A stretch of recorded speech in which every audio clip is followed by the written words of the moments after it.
405페이지에요. 임대차의 효력입니다. 그러면 임대차 효력이라는 것은 임대차가 체결되면 임대인의 권리 의무가 있고 임차인의 권리 의무가 발생하겠죠. 자, 임대인의 권리는 임차인의 의무로 나타날 것이고요. 임대인의 의무는 임차인의 권리로 나타나겠죠. 따라서 이렇게 상관관계를 이해하시고 구체적으로 이제 임대인의 권리는 임차인에 가서 의무로 보면 되니까 그걸로 보고요. 임대인의 의무 볼까요? 기본적으로요. 의무가 있기 때문에 그렇습니다. 자,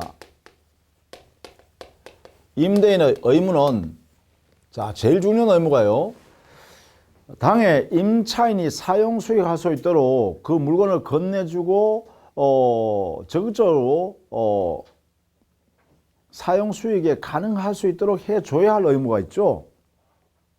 그래서 이것을 뭐냐면 임대인의 의무는 당해 목적물을 사용 수익해 할 의무다.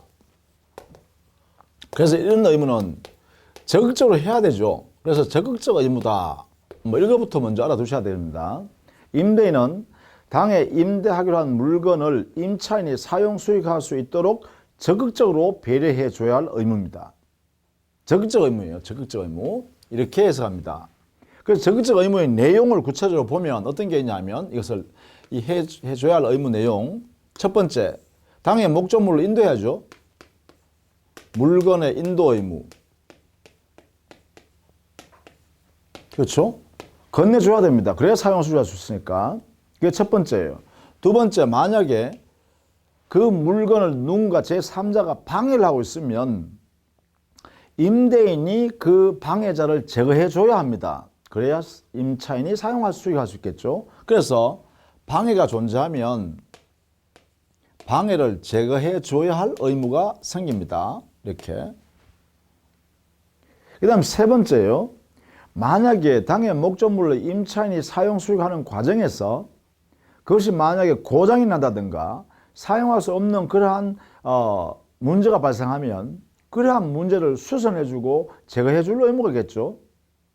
바르게 사용할 수 있도록 배려해줄 의무가 있으니까 세 번째는 사용 수익할 수 있도록 유지하고 또 고장이 나면 수선해줄 의무가 있다.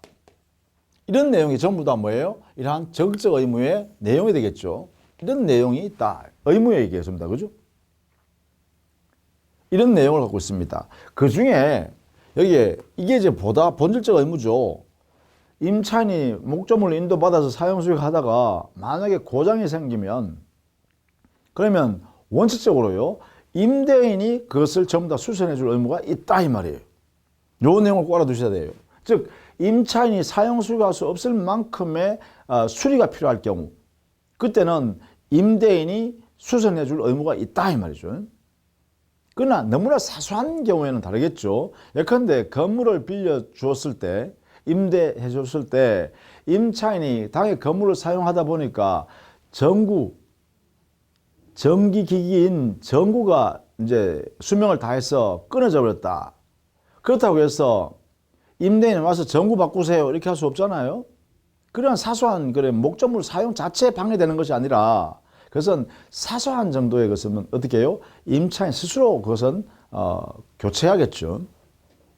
그런데 건물을 사용할 수 없을 만큼 뭐 금이 갔다든가, 그렇죠? 금이 뭐 위험하게 금이 갔다든가, 아니면 주택인데 말이죠, 보일러가 터져버렸다든가, 겨울에 이런 경우에는 이때는 당연히 수선하지 않으면 당해 목적물을 임대차 계약의 목적 내용대로 사용할 수 없는 상태가 발생하잖아요. 그죠? 이러한 수선을 필요한 것이 이때 수선 의무가 발생한다.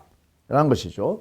자, 이때 이 수선 의무에 관해서는 원칙적으로 임대인의 의무인데 임대차 계약할 때 이 부분에 대한 면제 특약을 할 수 있는가?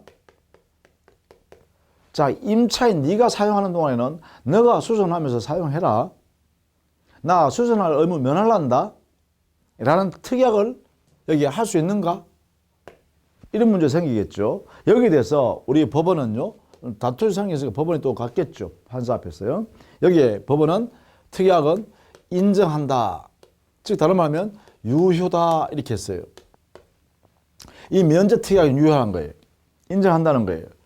따라서 임대차 계약할 때 사용 수익하는 중에 이 목적물에 문제가 발생해서 수선이 필요하면 임차인이 수선하여 사용한다. 이렇게 약정을 해버리면 임대인의 수선 의무는 면제가 된다 이 말이에요. 자, 그런데 우리 여기 법원은요, 요 면제 특약의 효력을 제한했습니다. 요 특약의 효력을 제한했어요. 자, 면제의 대상이 되는 특약의 내용은 어디까지만 인정하냐면 바로 소규모 수선에 한하는 것만 여기에 적용한다는 거예요. 면제를 인정한다는 거죠. 즉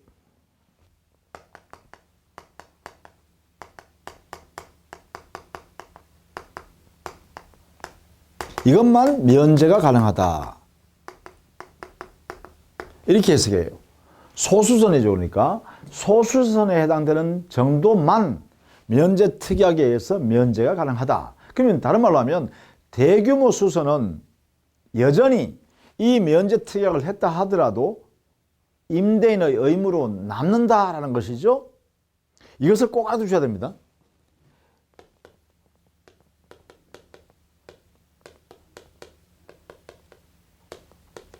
임대인의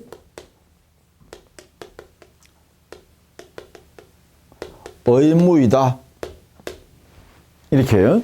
요 내용을 반드시 알아두셔야 돼요. 면제 특약 가능한데 그 면제 특약의 범위는 소수선에 한한다. 이렇게요. 자, 요 부분을 반드시 알아두셔야 돼요. 반드시 알아두셔야 돼요. 판례이기 때문에 그렇습니다. 자, 그 다음에는요, 임대인의 의무요. 그 다음에는 이게 제일 중요한 의무예요. 두 번째는요, 비용 상환 의무가 있습니다.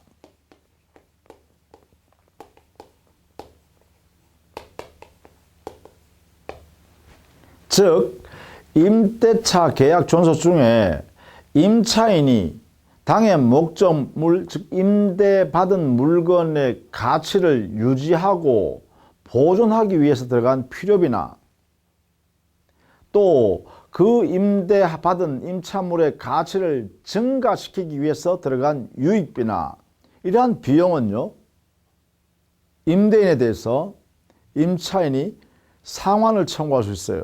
반환해라 이렇게 할 수 있다는 것이죠. 그러면 그 비용은 상환할 의무가 있다. 돌려줘야 된다는 것이죠. 이때 비용은요, 필요비, 유익비 모두 포함합니다. 필요비, 유익비 전부 상환할 의무가 있습니다. 이렇게.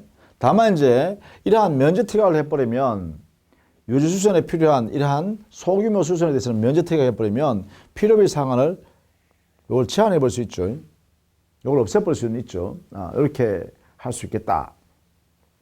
물론 여기에 비용 상환 청구 유익비는 어떻게 하냐. 이것도 역시 포기 약정이 가능하게 되었단 말이에요. 그래서 이 부분은 뒤에 임차인의 권리에서 비용 상환 청구권이 발생할 텐데 거기에서 해설하면 되겠죠. 거기서 상세하게 살펴보도록 하겠습니다. 그 다음에 세 번째요. 임대차 계약은 쌍무 유상계약이잖아요. 유상계약이니까 매매계약이 여기에 적용될 수 있어요. 그 매매계약 중에서도 매도인의 담보책임, 즉 매도인이 매매 목적물을 인도해 줘야 할 때 그 인도한 물건에 하자가 있거나 권리에 하자가 있으면 매도인은 담보책임을 지잖아요. 이 규정이, 매도인 담보책임에 관한 규정이 바로 임대인에게도 적용된다는 것이죠. 그래서 임대인은 매도인의 담보책임, 이 담보책임이 고스란히 이것이 임대인한테 적용된다. 이렇게 보시면 되죠. 따라서 임대인이 임차인에게 교부하여 건네준 임차물에 하자가 있을 때 그로 인하여 임대해줬던 물건의 하자로 인하여 임차인에게 손해가 발생하면 손해배상 책임을 져야 된다는 것이죠.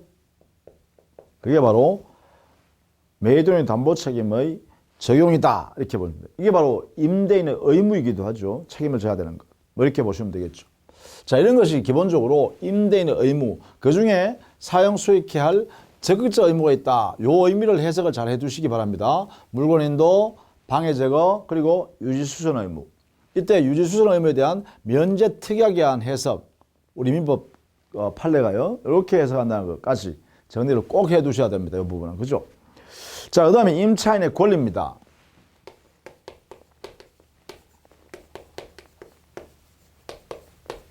자, 임차인의 권리. 자, 첫 번째 임차인은 당연히 임차권이 있겠죠. 그죠? 임차권이란 채권을 가지고 있습니다. 따라서 채권은 바로서 이게 바로 임대인에 대한 권리죠. 임대인에 대해서 임차권을 행사하는 거죠. 그래서 사용 수익해 해달라고 요구할 수 있는 권리예요. 여기 있죠, 이게. 그죠? 이 의무에 바로 상대되어 있는 권리죠. 이 적극적 의무를 이행해달라고 요구하는 권리가 바로 임차권이에요. 그 임차권을 통해서 당의 목적물을 사용, 수익한다. 이래 되겠죠. 이게요. 자, 여기를 통해서 당의 임차물을 사용, 수익하게 됩니다. 자, 임차권의 효력은 그래요. 등기하면 대항력이 생긴다. 뭐 이런 것 등 여러분 이해해 두시면 되겠죠. 자, 그 다음 두 번째. 임차인은 임차물에 대하여 비용을 투입하면 그 비용의 상환을 청구할 수 있도록 권리로 인정한다. 이게 우리 법에 626조의 명문으로 인정하는 규정을 두고 있죠. 이렇게 비용 상환 청구권을 행사할 수 있도록 했어요. 물론 이렇게 비용은 필요비, 유익비 모두를 포함하는 것입니다. 자, 이때 비용 상환 청구권이 인정된다면 이 필요비는 지출한 즉시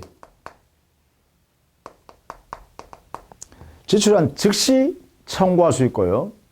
유익비는 임대차가 종료한 후 행사하는 거죠. 이렇게 차이가 있습니다. 필요비는 당의 임대물 또는 임차물의 가치를 보존하기 위해서 들어간 비용. 유익비는 그 가치를 증가시키기 위해서 들어간 비용, 개량하기 위해서 들어간 비용이죠. 따라서 필요비의 경우는 지출 즉시 청구가 바로 받아낼 수 있고요.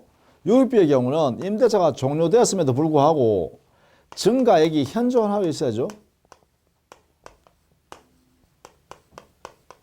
그 당시에요. 종료할 당시에 증가액이 현존하고 있을 때 그때 이제 유익비 상환을 청구할 수 있다. 이래 되겠죠.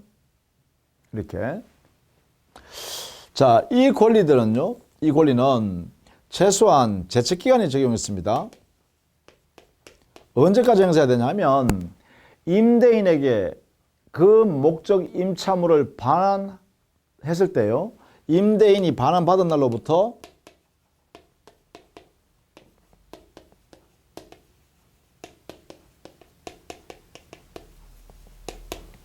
이날로부터 6월 내에 행사해야 됩니다. 아무리 늦어도 필요비 유익비 상환 청구는 이때부터 각각 청구할 수 있는데 이 청구할 수 있음에도 불구하고 임대인이 물건을 받았는데 6개월 지났다. 그러면 이 권리는 행사할 수 없다는 거예요. 그래서 요 제척기간에 적용을 받는다라는 것입니다. 비용 상환 청구권은 임대인이 당의 목적물을 반환받은 날로부터 6개월 내까지는 행사해야 된다. 이렇게 정리를 해 두셔야겠죠. 당연히. 자, 이런 전제하에 이루어지고, 물론 이때 이 비용 상환 청구권을 기초해서 임차인은 유치권을 당의 임차물을 유치물로 삼아서 유치권을 행사할 수도 가능합니다. 이게 발생할 수 있죠. 임차인에게 유치권이 발생할 수도 있다.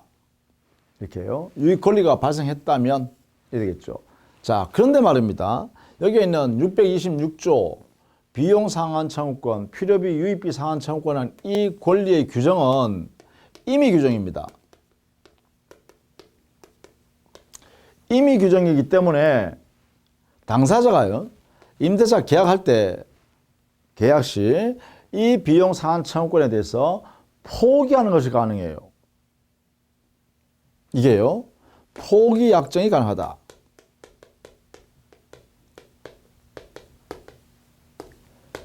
이게요. 그러니까 대부분 다 요즘 임대차 계약할 때요. 이렇게 규정을 두고 있죠. 약정 속에다가 임대차가 종료되면 임차인은 당해 임차물을 원상 복구하여 반환하기로 한다 라는 특약을 집어넣는단 말이에요. 그러면 원상 복구해서 반환한다 이 말은 유익비 발생했더라도 나 유익비 내놔라 하지 않겠다는 거죠. 아예요. 그래서 이 권리를 포기시켜버리는 게 대부분의 약정이 들어있어요. 그래서 현실적으로 이 비용 상환 청구권을 행사 못하는 경우가 대단히 많습니다. 이게요. 따라서 이 포기 약정은요, 주로 원상 복구하여 반환하기로 한다라는 약정을 함으로써 이러한 비용 상환 청구권을 포기한 걸로 해석하는 것이죠. 이거 조심해야겠죠. 이게 가능하다. 이거는 결국은 626조에 있는 비용 상환 청구권의 권리가 바로 임의 규정으로 해석하기 때문에 그렇습니다. 그래서 당사자가 이 규정과 다른 약정을 하면 그 약정이 유효하다. 이래 되겠죠. 자, 이런 내용이 비용 상환 청구권에 기본적으로 담고 있는 내용이다. 이런 이야기입니다. 자, 그것을 여러분 한번 쭉 살펴보시기 바랍니다. 자, 그 다음에 임차인의 권리 중에는요, 그 임차인이 건물 임차인일 때요. 건물 임차인. 이 건물 임차일 때는 우리 법에서요, 이 건물 임차인을 특별히 보호하기 위해서 특별 규정을 두고 있습니다. 그게 바로 부속물 매수 청구권을 일정한 요건 하에서 행사할 수 있도록 인정해 주고 있죠. 이렇게. 이 매수 청구권의 성격 자체를 보면 이거는요, 우리 법 646조의 명문으로 규정되어 있죠.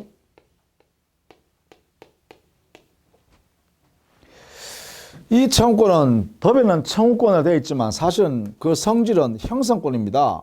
그래서 여기에 있는 건물의 임차인이 일방적으로 행사를 하면 건물 임대인한테 그러면 이 매매 계약이 체결되어 버린다는 것입니다. 이때 건물 임대인은 이 청구에 대해서 거절할 수 없습니다. 이 성격이 형성권이기 때문에요. 그리고 강행 규정입니다, 이게. 강행 규정이니까 미리 포기하는 약정을 했다 하더라도 이것은 무효입니다, 그 약정은. 그래서 건물 임차인을 특별히 우리 민법이 보호하려고 이렇게 강제 규정으로서, 강행 규정으로서 부속물 매수 청구권이라는 권리를 일방적으로 임차인한테 줬다는 거예요. 따라서 임대인은 반드시 이 권리를 행사해버리면 사야 됩니다. 왜냐? 형성권이기 때문에 매매계약이 체결됐다는 것입니다. 자, 그러면 이때 부속물 매수 청구권을 행사하기 위한 요건을 좀 봐야겠죠. 먼저 임차인 소유물인 부속물이어야 합니다. 부속물. 자, 이 부속물이라는 것은 첫 번째 임차인의 소유물로서 독립된 물건이어야 됩니다. 부속된 것은 뭐냐? 합쳐져 있다는 건 아닙니다. 즉 임차물인 건물에 부합되어서 하나의 물건인 임차 건물이 되었다는 것은 아닙니다. 독립된 물건으로 존재하는 것이어야 됩니다. 다만 이 독립한 물건이 임차물인 건물의 편익을 증대시키는 그러한 객관적 그러한 지위를 갖고 있어야 돼요. 그래서 보통 그 건물 임차물의 건물의 객관적 편익을 증대시키는 그러한 작용을 하고 있는 물건으로서 독립물이어야 되겠죠. 이런 내용의 부속물, 이런 내용의 부속물을 임차인은 임대차 계약이 종료했을 때요. 기간이 만료로 종료했을 때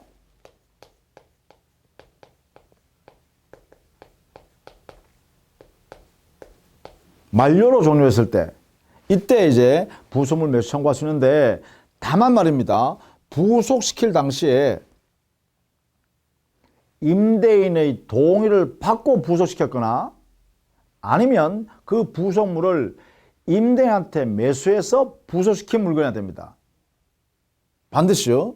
이게 부속할 당시에 임대인의 동의 또는 임대인한테서 매수하여 부속시킨 경우 요때 하나입니다. 요때 하나요 부속물 매수 청구를 한다. 그러니까 결국은 이런 요건을 다 갖추어라 이거죠. 따라서 건물 임차인이 차임을 연체했기 때문에 임대차 계약을 임대인이 해지했다. 이럴 때는요, 이 건물 임차는 부속물 매수 청구를 할 수 없어요. 왜냐하면 여기 보면 기간 만료로 인하여 임대차가 종료되어야 한다. 이랬잖아요. 근데 채무 불이행을 임차인이 했기 때문에 임대인이 해지함으로 인하여 임대차가 종료됐잖아요. 그럴 때는 여기를 부속물 매수 청구를 못 한다는 거예요. 자, 이런 내용이 우리 민법에 강제적으로 이렇게 임차인을 보호하기 위해서 만들었다. 알아두셔야 된다. 그죠? 가행 규정이다. 그리고 형성권이다. 일방적으로 행사해버린다. 그리고 그 대신에 엄격한 요건이 필요하다. 그죠? 이 요건을 다 갖춰야 돼. 다 갖출 때만 부속물 매수 청구할 수 있다. 자, 그런 내용이 있네요.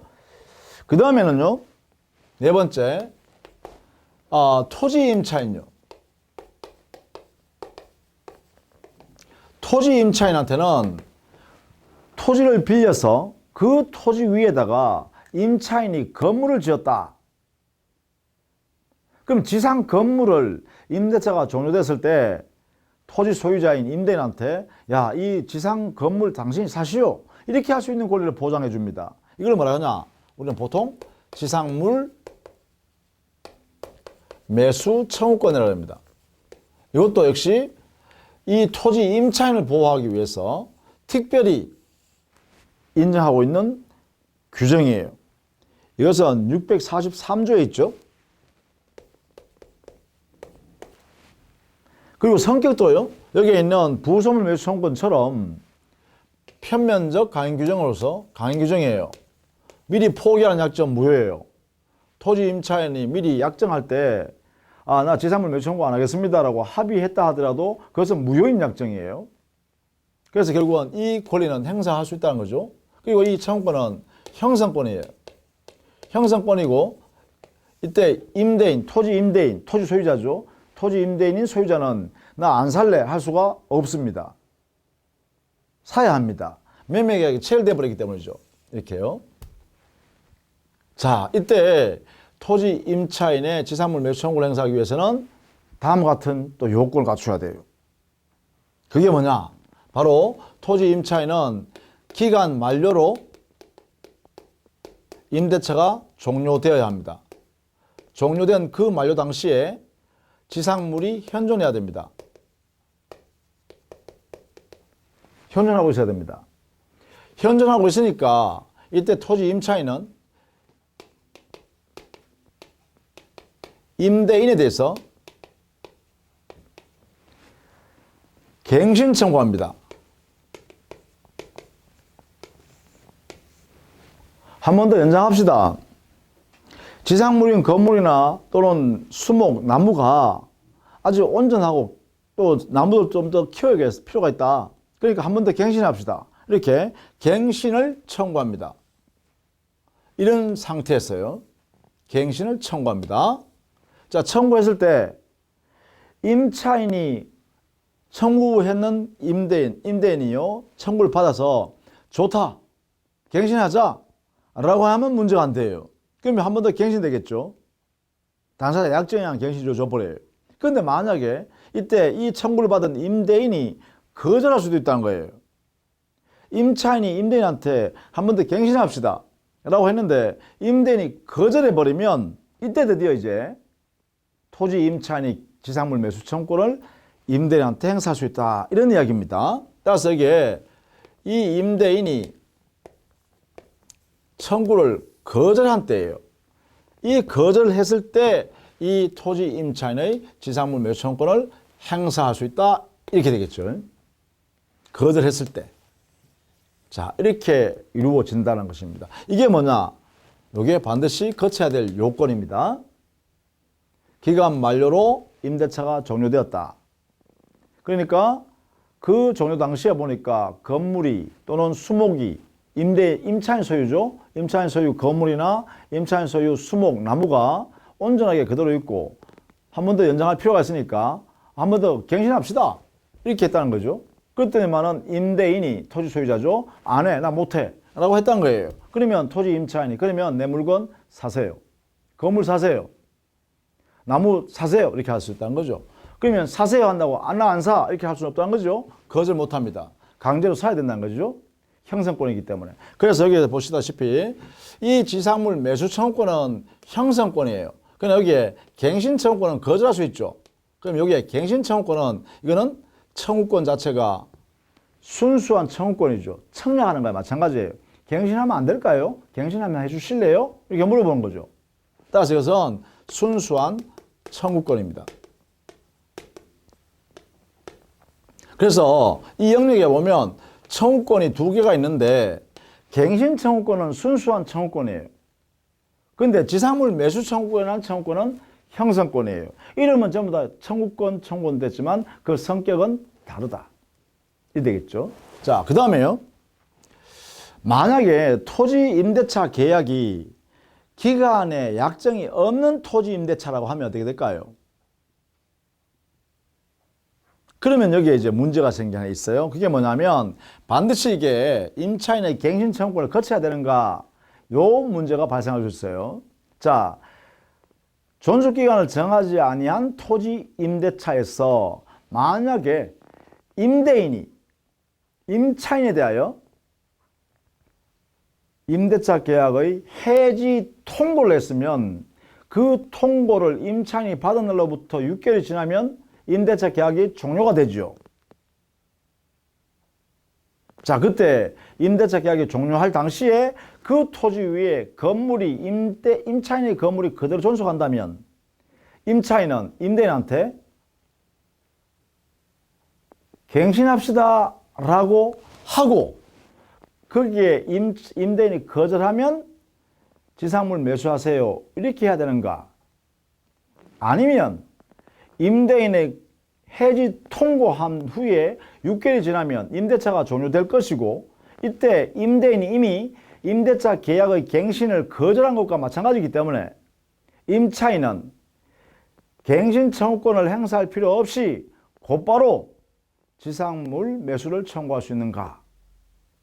이 두 가지 문제, 전자냐 후자냐 이 말이죠. 여기에 대해서는 이미 존속기간에 약정이 없는 토지 임대차에서 임대인이 해지 통고를 했다는 것은 더 이상 임대차 계약을 갱신하지 않을 의사가 명백해졌죠. 그러니까 그런 경우에는 이 토지 임차인이 지상물 매수 청구하기 위한 갱신 청구권을 할 필요 없이 곧바로 토지 임대인에 대해서 지상물 매수 청구권을 행사할 수 있다. 이렇게 해석해야겠죠. 자, 그 다음 두 번째예요. 여기에 지상물이잖아요. 그러니까 지상물은 토지 임차인의 소유 지상물입니다. 만약에 이 지상물이 지상물, 이것은 토지 임차인 소유 건물이라고 한다면 이 건물은요, 허가를 받아서 지은 건물이든 불법 건축물이든 묻지 않습니다. 지상물 매수 청구할 수 있습니다. 이 건물이요. 또 이 토지 임차인의 소유 건물이 등기가 되어 있는 건물이든 미등기인 건물이든 관계없이 지상물 매수 청구를 행사할 수 있습니다. 또 이 건물이 토지 임대인인 땅 주인한테 효용가치가, 경제적 효용가치가 있느냐 없느냐 불문합니다. 지상물 매수 청구를 행사할 수가 있습니다. 그러니까 이 건물은 효용가치 따지지 않는다. 불법 건축물이냐 적법 건축물이냐 따지지 않는다. 등기가 있느냐 없느냐 따지지 않는다는 거예요. 그만큼 토지 임차인에게 강력한 지상물 매수 청구권의 힘이다. 그죠? 강력한 힘이다. 이거죠. 더 나아가서요. 이 지상물 매수 청구할 때 상대방은 누구한테 해야 되냐? 누구한테 하겠어요? 토지 임대인한테 해야겠죠. 언제요? 당해 임대차 계약이 종료할 당시에, 기간 만료로 종료할 당시에 토지 임대인한테 하면 돼요. 그런데 말이죠. 이 토지 임대차 계약이 그 임차권이 대항력 갖춘 임차권이라면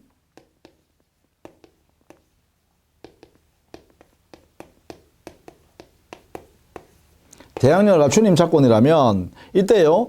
이 상대방에서요. 토지 임대인이 말이죠. 만약에 임대차가 기간이 만료되니까 이 토지 임차인이 지상물 매수를 청구할 것 같잖아요. 그러니까 재빨리 토지 임대인이 종료하자마자 그 토지를 양도해 버렸어요. 그러면 여기에 토지 양수인이 발생하겠죠. 소유자가 바뀌어버렸다는 거예요. 임대인이 아닌 사람이 들어왔다는 거예요. 자, 이럴 때도 과연 대항력 있는 임차인은 이 지상물 매수 청구권을 양수인에 대해서도 행사할 수 있는가? 원래는 이 임차인은 토지 임대인한테 행사했잖아요. 그죠? 이렇게 행사할 수 있는 것이었는데 양수인에 대해서 할 수 있는가? 이게 문제돼요. 여기에 대해서 우리 분쟁이 생겼을 때 법원은 인정한다. 대항력 있는 임차권이라면 임대인이 임대차가 종료되자마자 당의 토지를 타인에게 양도 처분했다면 그 신소유자인 양수인에 대해서도 지상물 매수 청구권을 행사할 수 있다 이 말입니다. 강력한 힘이죠. 이렇게요. 자, 이런 제도가 토지 임차인의 지상물 매수 청구권입니다. 자, 이런 내용들을 여러분이 꼭 참고해서 정리를 해 두셔야겠습니다. 그 내용들이 412페이지에 정리되어 있어요. 거기 보면 청구권의 대상물, 즉 건물일 때 특별히 우리 판례가 참 많습니다. 임차인 소유 건물일 때. 그 다음에 거기에 동그라미 4번 청구권자는 토지 임차인이 하는 거죠. 그러면 그 상대방은 그래요. 임대인일 것이고 임대인이 처분했다면 그때는 양수인한테도 행사할 수 있도록 하고 있다. 이렇게 했죠. 효과는 뭐라 했어요? 형성권이니까 매매계약이 형성돼 버립니다. 따라서 토지 임대인은 대금을 지급할 채무가 발생해 버립니다. 이렇게요. 자, 그 다음에 임차인의 의무 보시죠. 임차인의 의무는 차임 지급 의무가 가장 중요합니다. 그렇죠? 왜냐하면 임대차 계약의 본질이 임차인이 임대인한테 사용 대가로서 차임을 지급할 것을 약정한단 말이에요. 그러면 가장 중요한 임차인의 의무는 바로 차임 지급 의무입니다. 임대차 존속주의라는 거죠. 따라서 차임 지급은 금전으로 지급할 수도 있고 당사자 약정한 내용대로 물건으로도 지급할 수 있겠죠. 그 다음에 차임의 지급 시기는 원칙적으로 당사자가 정하는 것이 원칙입니다. 정하지 않았다면 우리 민법은 후급이 원칙입니다. 사용하고 그 말일자에 지급하면 됩니다. 이걸 후급 원칙이라고 그래요. 다만 이 후급 원칙으로 되어 있는 민법 규정은 임의 규정이기 때문에 당사자가 성급으로 약정해도 유효합니다. 그 다음에 차임 지급이 연체되면 어떻게 될 거냐? 이게 이제 중요하겠죠. 따라서 이 부분이 이제 중요합니다. 그러면 임차인의 자기 채무를 본질적으로 위배하는 거잖아요. 채무불이행이죠. 따라서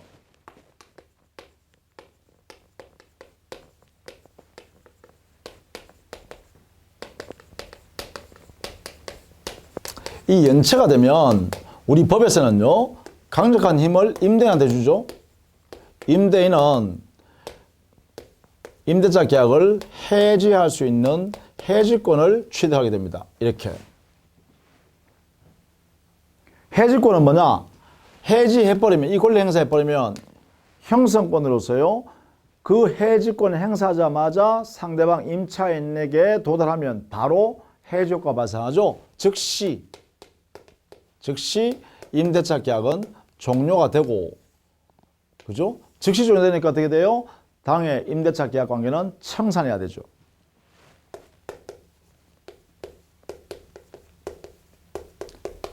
당사자사예요. 지금까지 연체된 차임은 지급 정산하고, 그 다음에 임차한 물건은 반환해주고, 원상 회복해서 반환해주고 이렇게 두 사람 사이의 법률관계를 청산해야 됩니다. 자, 그때요, 이 해지권 행사하기 위해서 임차인이 연체가 어떻게 이루어져 있느냐라는 요건이 필요해요. 그 요건에는요, 우리 민법에서는 차임 2기의 연체가 필요합니다. 2기 이상의 연체가 필요해요. 연체한 내용이 2기 이상이어야 된다 이 말이에요. 그럼 2기라는 게 뭘까? 그래요. 연체 금액 한 번마다 줄 때 그 금액 있죠. 예컨대 차임이다, 월 차임이다라고 하면 월세라고 하면 월세를 50만 원 지급하겠다 하면 그게 한 번 내는 금액이죠. 그러면 2기는 얼마예요? 100만 원이다, 그죠? 두 번 내는 금액이니까. 따라서 2기 연체기란 것은 결국은 뭐냐면 연체 금액을 총 합산해 보니까 두 번 내야, 매번 내야 되는 한 번의 차임을 두 번 하는 것과 같은 금액, 합창 금액입니다. 그래서 여기는 연체한 총액이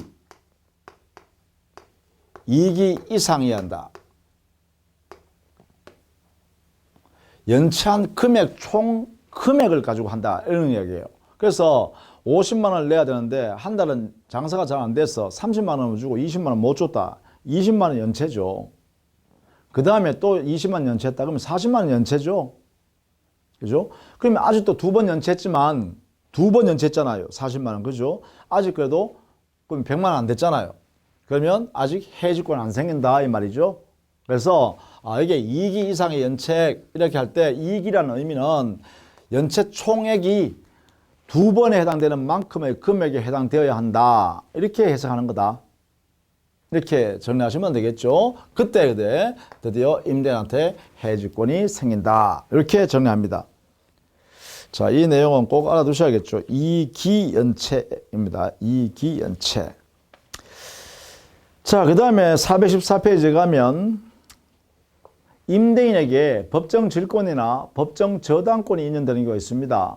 임차인이 차임을 제때제때 지급하지 않아 연체시켰을 때 임대인은 우리 민법 규정에 의해서요, 당해 임차인의 물건을 압류했을 때 압류 효력이 질권의 효력이 발생하거나 저당 효력이 발생하는데 이게 바로 법정 질권, 법정 저당권이라는 권리를 임대인이 갖게 돼요.